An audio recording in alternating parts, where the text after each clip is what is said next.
Okay, so it's late.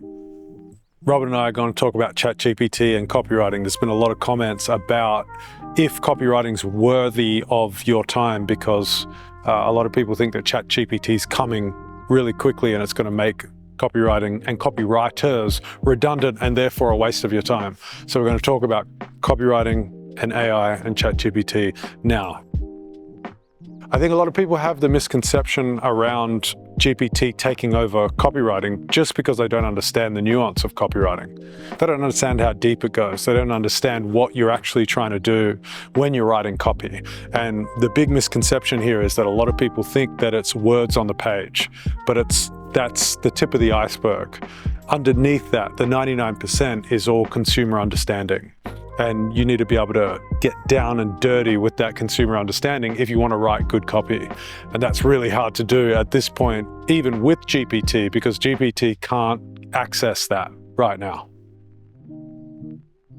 I think right now, if you're a bad copywriter, you can use GPT and get average copy.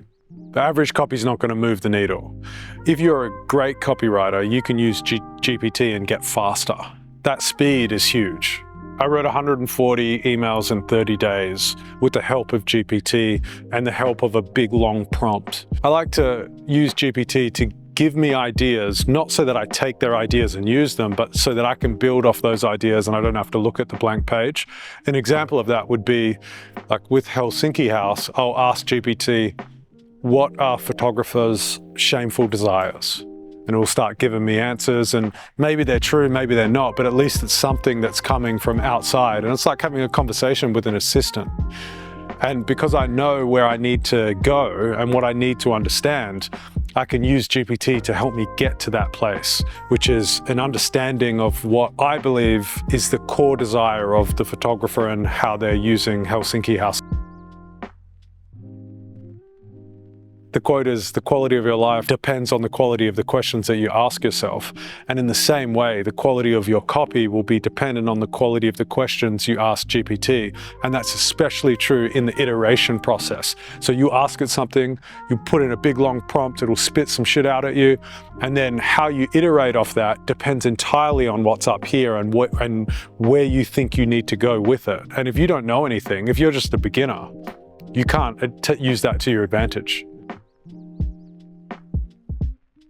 As far as things go, like how much time do we have before AI takes over everything? I don't know. Like I've got no idea about that shit. So all I know is that if you start copywriting today, it's the best time you can start, because you've got access to all of these tools, you've got access to all of this information, and you have access to the ultimate assistant, which is ChatGPT, when you're ready and when you start to understand what it is that you're trying to do.